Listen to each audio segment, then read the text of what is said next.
очекува ваква согласност и усогласеност да имаме и кога гласавме за законот за армијата во Република Македонија.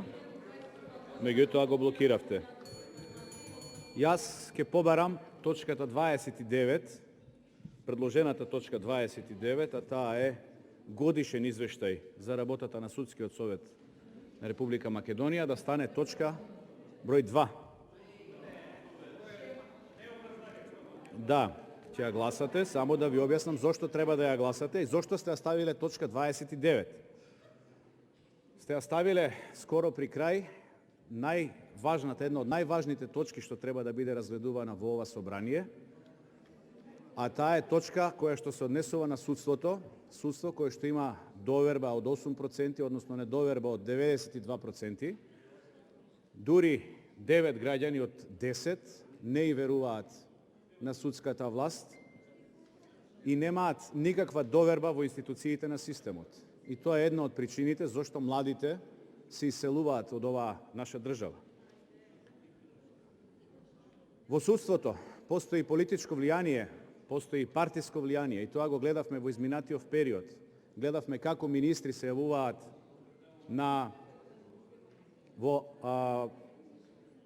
Facebook и на Twitter, каде што изнесуваат собствени ставови, па после тоа гледавме промена на одлуки од страна на повисоките судови на пониските судови.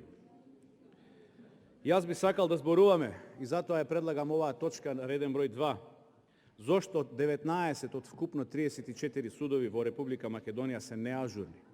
Зошто судовите во Битола, во Дебар, во Кичево, во Струга, во Велес, во Делчево, во Виница се неажурни. Зошто цели 3 апелациони подрачја Штип, Битола и Гостивар се неажурни.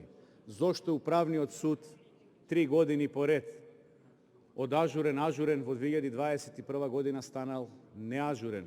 Зошто управниот суд од ажурен станал во 2021 година неажурен? Би сакал да зборуваме зошто имаме над 111 предмети во судството кои што 10 години и повеќе не се решени?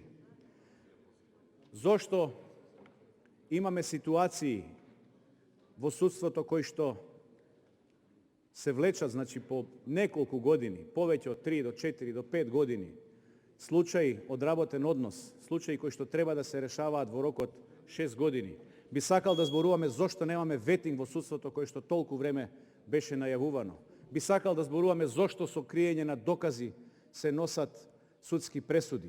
Зошто со подметнување на докази се носат судски пресуди и зошто со вербални искази се носат судски пресуди. Ви благодарам. Благодарам и вам.